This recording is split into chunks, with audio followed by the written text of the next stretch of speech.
Master plan రద్దు చేస్తూ Kamareddy municipal council తీర్మానం చేయడంపై రైతు ఐక్య కార్యాచరణ కమిటీ హర్షం వ్యక్తం చేస్తూ పటాకులు కాల్చి సంబరాలు జరుపుకుంది. 50 రోజులుగా ధర్నాలు రాస్తారోకోలు చేశామని సహకరించిన రాజకీయ నాయకులకు ప్రజా సంఘాలకు ధన్యవాదాలు తెలిపింది. మున్సిపల్ కౌన్సిల్ మాస్టర్ ప్లాన్ రద్దు చేస్తూ తీర్మానం చేయడంపై మున్సిపల్ కౌన్సిల్ కు ధన్యవాదాలు తెలిపింది.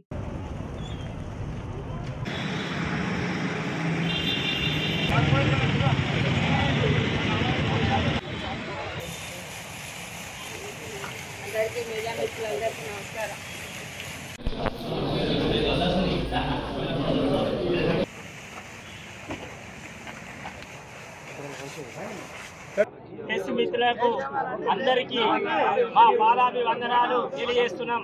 ఎందుకంటే మేము చేసే ప్రతి పనిలో మీరు మా ముందుండి ప్రతిదీ తెలియపరిచినందుకు మీకు అందరికీ మా హృదయపూర్వక ధన్యవాదాలు తెలియజేస్తున్నాం. ఈరోజు కౌన్సిల్ తీర్మానం జరిగినటువంటి తీర్మానాన్ని